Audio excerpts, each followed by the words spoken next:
आस्थाजींचे विचार ऐकले हे शिवसेना सेनेचे संजय राऊत लोकसभेच्या उमेदवार सुप्रियाताई सुळे राष्ट्रवादी काँग्रेस पक्ष उद्धव ठाकरेंच्या नेतृत्वाखालचा शिवसेना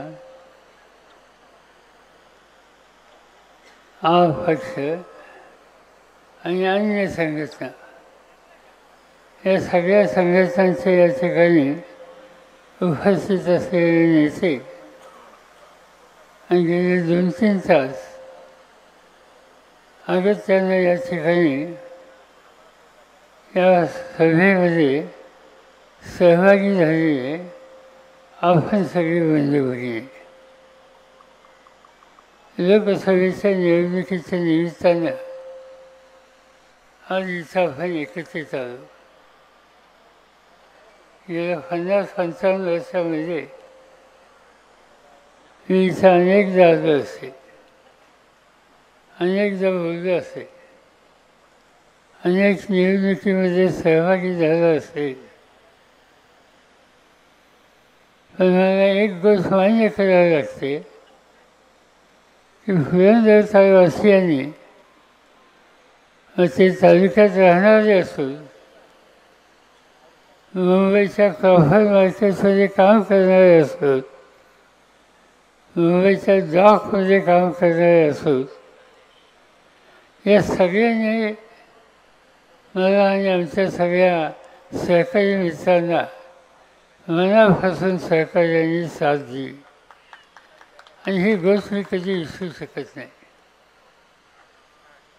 4-2 निवडणुकीमध्ये लोकांनी पाठिंबा दिला तर लोक आठवण ठेवतात. माझी स्थिती त्याहीपेक्षा वेगळी आहे.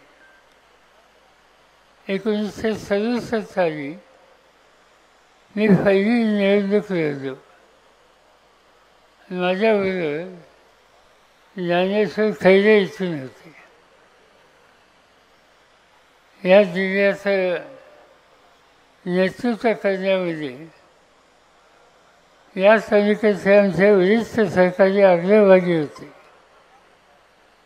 जिल्हा परिषदाच्या पहिले अध्यक्ष शंकरराव विसर झाले पुरंदर तालुक्याचे. अशा अनेक महत्त्वाच्या जबाबदाऱ्या सांभाळण्याच्यासाठी या तालुक्याच्या जनतेने नेहमी सहकार्याने साथ दिली आणि म्हणून तुम्हा सगळ्यांच्या कृतीबद्दल कृतज्ञता व्यक्त करणं ही माझी जबाबदारी. ही निवडणूक एक वेगळी निवडणूक आहे. कारण आधीच्या वक्त्यांनी सांगितलं की या निवडणुकीचा प्रश्न आहे की हा देश कोणत्या पद्धतीने चालवायचा. आज मोदी साहेब आणि त्यांचे सहकारी ज्या पद्धतीने देश चालवतात ते बघितल्याच्या नंतर चिंता वाटावी. देश चालवणं याचा अर्थ लोकशाहीच्या मार्गाने लोकांना विश्वासात घेऊन त्यांच्या संमतीनं देशाचा कारभार करणं ही लोकशाहीची महत्त्वाची गरज आहे. आज काय चित्र दिसतंय? स्थानिक पातळीवर लोकशाही दिसते.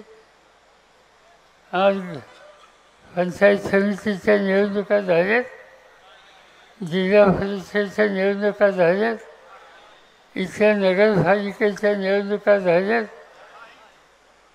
किती दिवसापासून या निवडणुका आणि या संस्था मोकळ्या आहेत? 2 वर्ष झाली.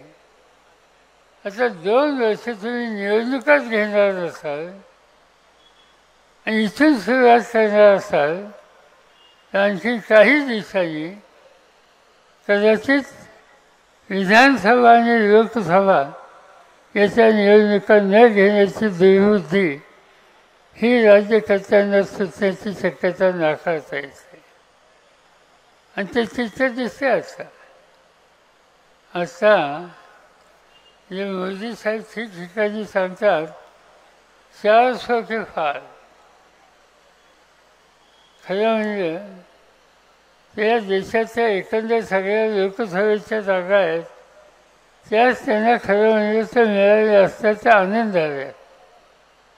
400 के पार कशासाठी 400 के पार?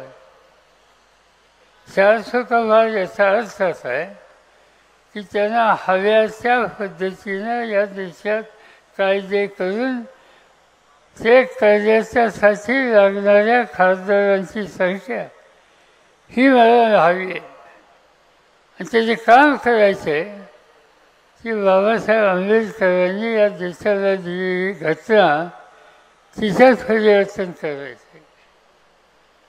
या टीका झाली देशाचं त्यावेळी ते सांगतात की संविधानाचा परिवर्तनाचा विचार आमच्या मनात नाही. मी 3-4 उदाहरणं सांगतो. कर्नाटकमध्ये भाजपचे खासदार त्यांचं नाव हेगडे बंगलोरमधून निवडून आले. हेगडेंनी भाषण केलं की मोदींना या देशाची घटना बदलायची आहे आणि ती बदलायची असेल तर कमीत कमी 400 खासदारांची आवश्यकता आहे. ते आम्हाला तुम्ही निवडून द्या. ज्योतिर्विद्या नावाच्या खासदारात राजस्थानमध्ये त्यांनी हेच सांगितलं की घटना बदलायची असेल तर 400च्या खाली नंबर नको, त्यापेक्षा अधिक नंबर हवा आहे आणि त्याची आवश्यकता आम्हाला आहे. उत्तर प्रदेशमध्ये भाजपचे लालू म्हणून खासदार आहेत त्यांनी हेच सांगितलं की मोदी साहेबांच्या नेतृत्वाखाली या देशाची घटना आम्हाला बदलायची आहे, त्यासाठी 400 जागा आमच्या निवडून द्या. आता 1, 2, 3 एका पक्षाचे खासदार जाहीरपणे कशासाठी 400 जागा हव्यात हे सांगतात. याची नोंद ही तुम्हाला मला घ्यावी लागेल आणि उद्याचं संकट लोकशाहीवरचं काय आहे याची परिस्थिती या भाषणातून आपल्या सगळ्यांना येते. आणि म्हणून या निवडणुकीकडे अधिक लक्ष देणं हे गरजेचं आहे. मोदी साहेब ठिकठिकाणी जातात. महाराष्ट्रात आल्याच्या नंतर आम्हाला लोकांची आठवण करतात, टीकाची फणी करतात. उद्या 2 दिवसांनी पुण्यात येणार आहे. तुम्ही त्यांचं भाषण ऐका, नक्कीच ते सांगतील. आल्याच्या नंतर म्हणतील पुणेकरांना माझा नमस्कार. यांनी त्या भाषणाची सुरुवात करतील आणि 1-2 लोक मराठी भाषेत काही बोलतील आणि त्यानंतर मग त्यांना आठवण येईल शरद पवार आणखीन कुणी. मग ते गमतीचे कसते. म्हणजे एक दिवशी त्यांनी दिल्लीमध्ये भाषण केलं की या देशामध्ये शेतीच्या क्षेत्रात क्रांती करण्याचं ऐतिहासिक काम पवार साहेबांनी केलं हे त्यांनी भाषण केलं. आणखीन काही गोष्टी सांगितल्या. त्यांनी भाषण केलं बारामतीमध्ये येऊन की शरद पवारांच्या वोट हातात धरून मी राजकारणात पावलं टाकली आणि त्यानंतर 8 महिन्यांनी निवडणुका झाल्या. त्या निवडणुकीला ते आले आणि म्हणजे की यांना सत्तेपासून दूर करण्याच्यासाठी जे जे काही करता येईल ते करा. लोकशाहीमध्ये टीका करण्याचा त्यांचा अधिकार आहे, तो मी काही नाही म्हणत नाही. पण भूमिकेमध्ये विचारामध्ये सातत्य पाहिजे. दिल्लीत 1, मुंबईत 2, बारामती 3 याचा अर्थ काय समजायचा? प्रधानमंत्री हे देशाचं सगळ्यात महत्त्वाचं पद आहे आणि त्या पदाची इज्जत ठेवणं ही तुमची माझी सगळ्यांची जबाबदारी आहे. ती आपण ठेवूया. पण त्याबरोबर त्या पदावर जे बसले त्यांनी सुद्धा त्या पदाची किंमत प्रतिष्ठा ही ठेवली पाहिजे आणि आज ते ठेवण्याचं काम त्यांच्याकडून होत नाही. अनेक गोष्टी सांगता येतील त्यांच्याबद्दल.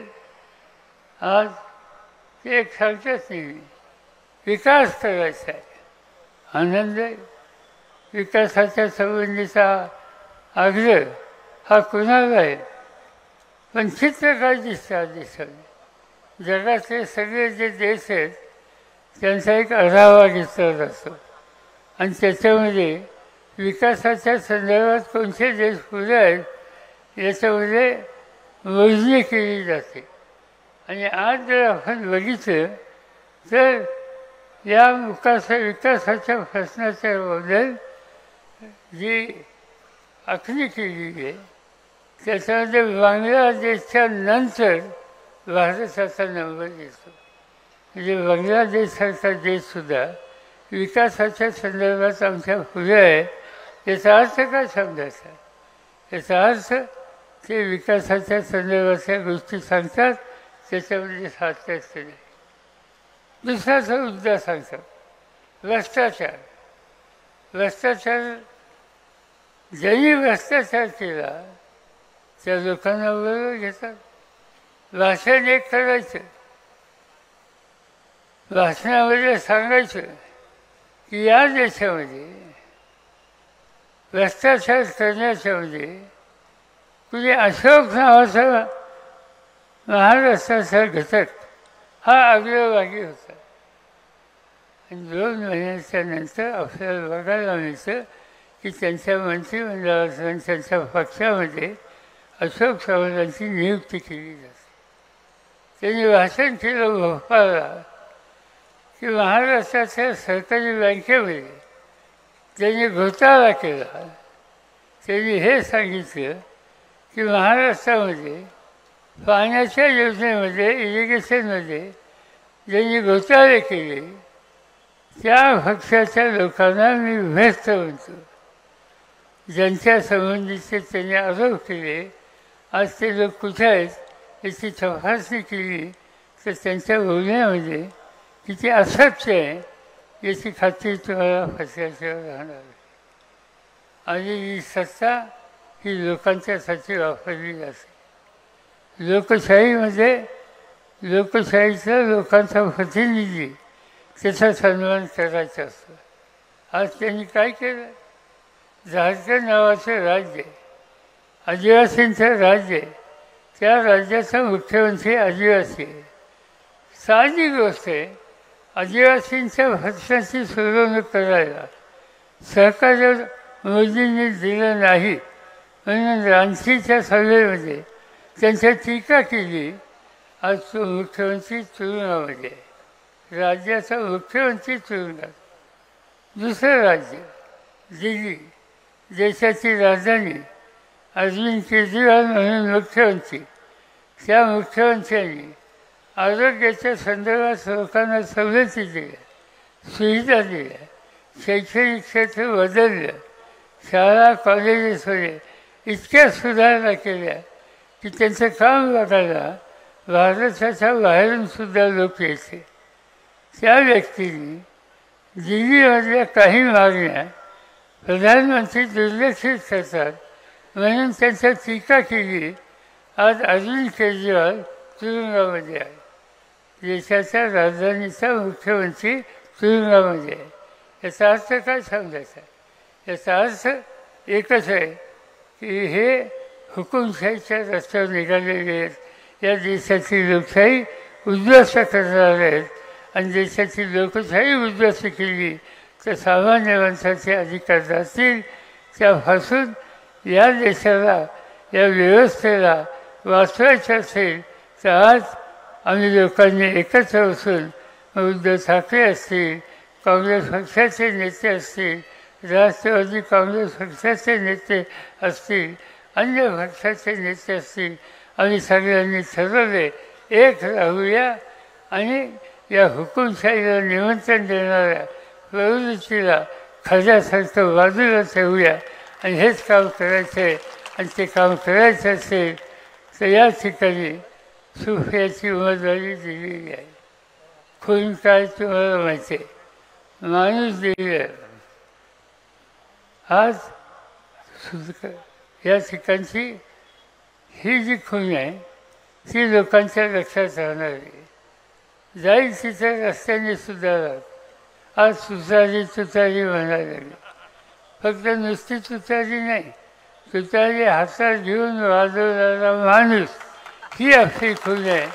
आणि त्या खुनेच्या सोबतचं वचन लावा, मोठ्या मताने सुफियाला विजय करा.